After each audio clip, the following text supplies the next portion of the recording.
나는 전능하신 아버지 하나님, 천지의 창조주를 믿습니다. 나는 그의 유일하신 아들, 우리 주 예수 그리스도를 믿습니다.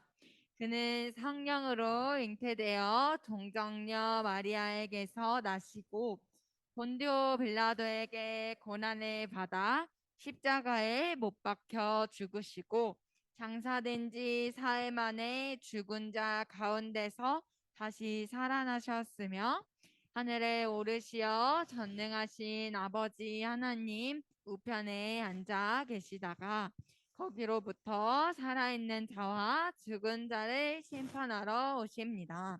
나는 성령을 믿으며 거룩한 공교회와 성도의 교제와 죄를 용서받는 것과 몸의 부활과 영생을 믿습니다. 아멘. 사랑의 하나님 감사합니다. 우리가 주님을 찬양하고 또 주님 오심을 감사함으로 주님 앞에 경배하기 위해서 이렇게 한자리 모였습니다. 우리 친구들에게 주님 축복하여 주시고 우리가 일평생 살아갈 때 언제나 주님을 찬양하며 감사하며 또 이웃을 돌보며 살아갈 수 있는 주님의 마음까지 함께하여 주시옵소서. 지금도 아주 추운 곳에서 또는 아주 더운 곳에서 또 선교를 하시는 우리 선교사님과 또 이 북녘 땅에서 아픔을 당하고 있는 우리의 친구들도 있고 또 전쟁을 통하여 전쟁 때문에 고난을 받고 있는 이 지역의 이 땅에 아픔을 가진 사람들이 많이 있습니다.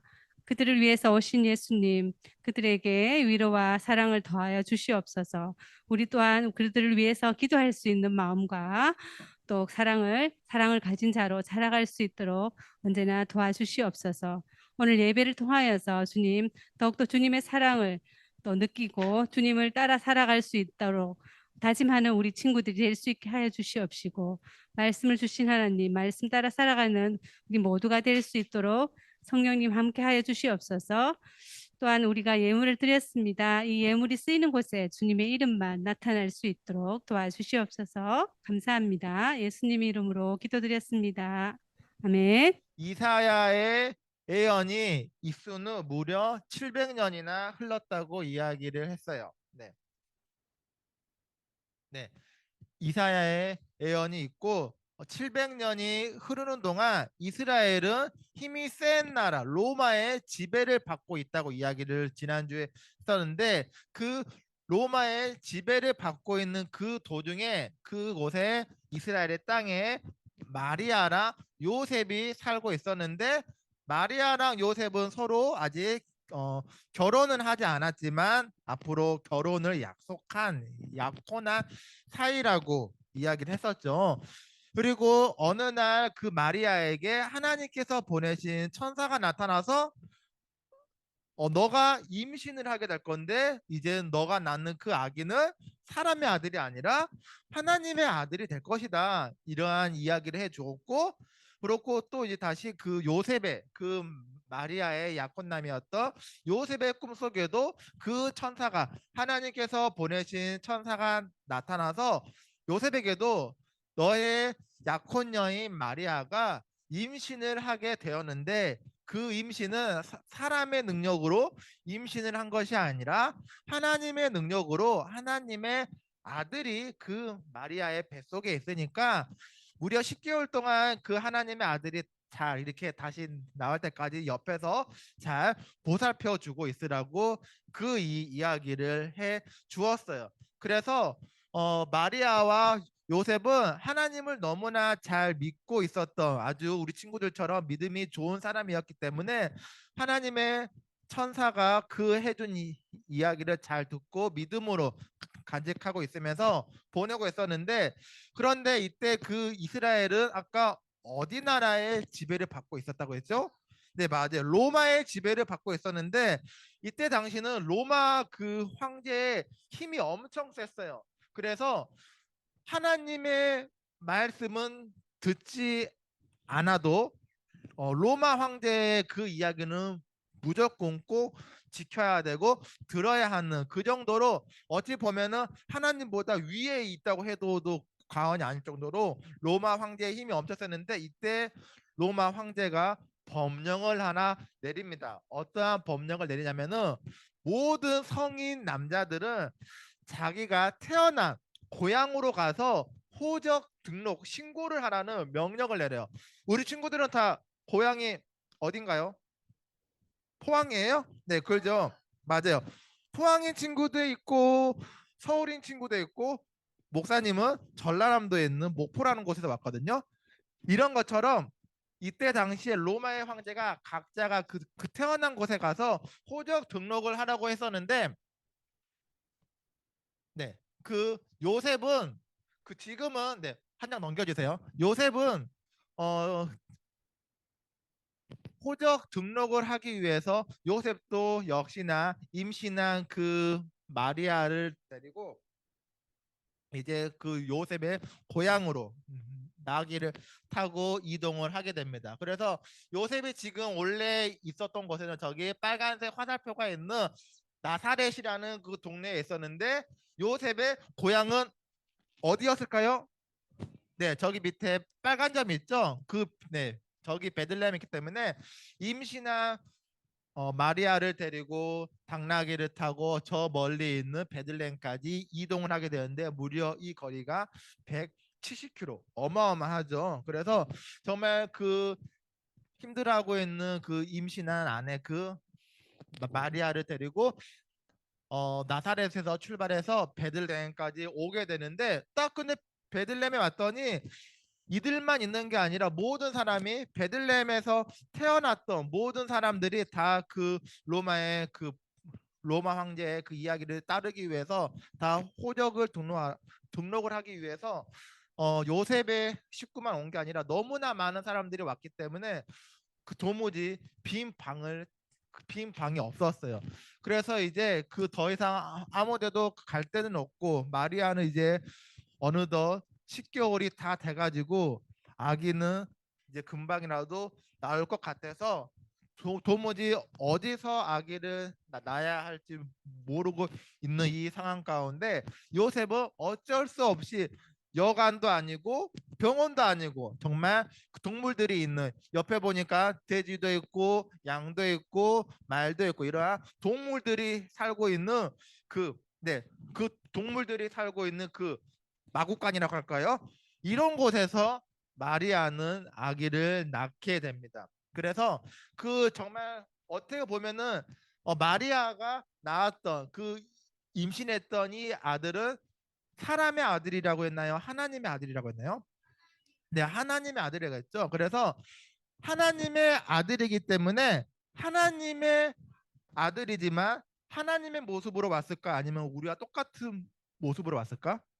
우리와 똑같은 모습으로 왔어요. 그래서 당연히 하나님의 아들이기 때문에 하늘에 있어야 하지만 하늘에 계시지 않고 우리가 살고 있는 이 땅 가운데로 오셨는데 당연히 우리가 살고 있는 이 땅 가운데로 오셨기 때문에 하나님의 모습이 아니라 우리와 똑같은 모습으로 오셨다는 거예요. 하지만 우리와 똑같은 모습으로 오셨지만 오신 방법은 우리의 방법이 아니라 하나님의 방법으로 오셨다는 거예요. 그래서 하나님께서 선택하신 방법은 우리 친구들은 혹시 이런 곳에서 태어난 사람 있어요? 아무도 없죠. 우리 친구들 정말 깨끗하고 안전하고 보살핌인 이거 여기 태어났어? 정말? 한번 확인을 해봐야겠는 걸.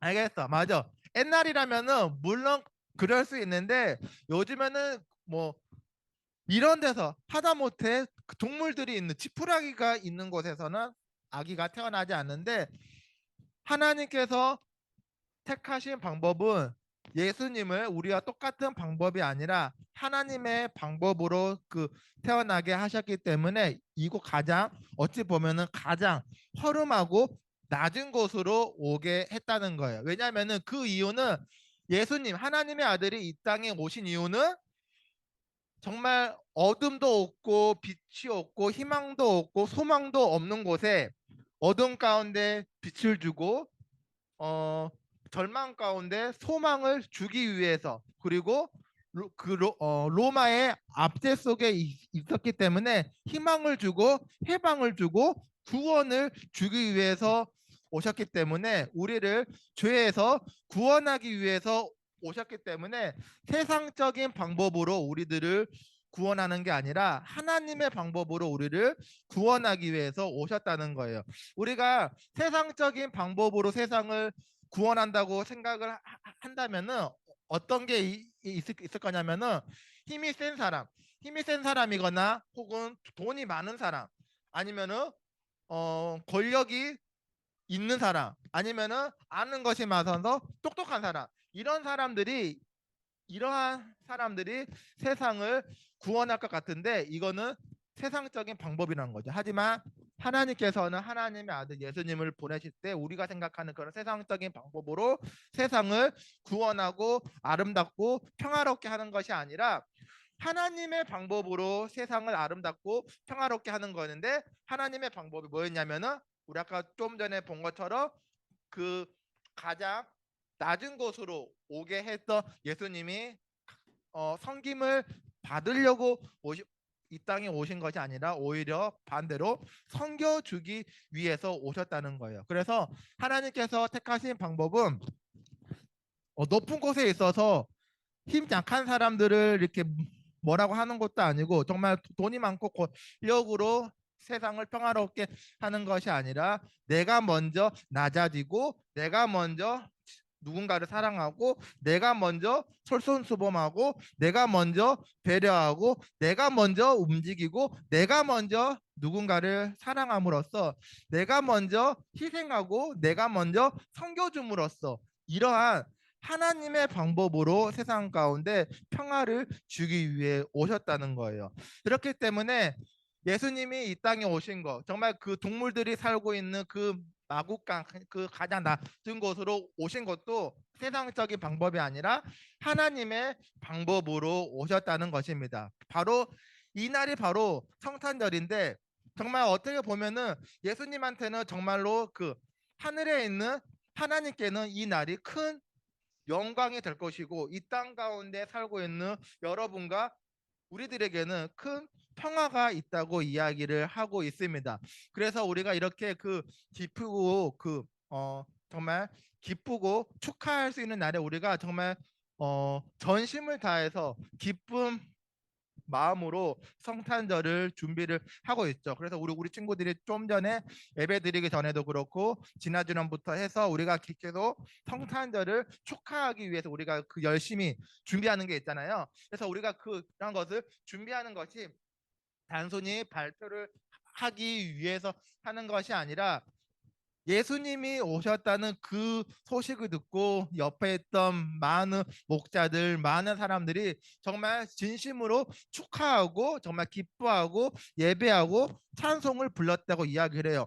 그리고 심지어 저 멀리 동방에 있는 박사들이 와서 예수님을 만나기 위해서 아주 비싼 황금과 유황과 몰약 선물을 주기 위해서 예수님한테 찾아왔다고 이런 이야기도 하잖아요. 그런 것처럼 이 날은 아주 기쁘고 평화가 넘치는 이러한 날인데 그러한 동방 박사들과 목자들이 전심을 다해서 기뻐하고 찬양을 외친 것처럼 우리 친구들도 우리에게 오신 우리 친구들에게 평화를 주기 위해서 오신 예수님을 향해서 전심으로 기뻐할 수 있는 우리가 선물 받기 때문에 기뻐하는 것이 아니라 나를 위해서 또 혹은 예수님께서 나를 섬겨주기 위해서 우리 친구들을 섬겨주기 위해서 우리 친구들을 사랑하기 위해서 우리 친구들을 만나주기 위해서 이 땅에 있어야 할 것이 아니라 하늘에 있어야 할 분이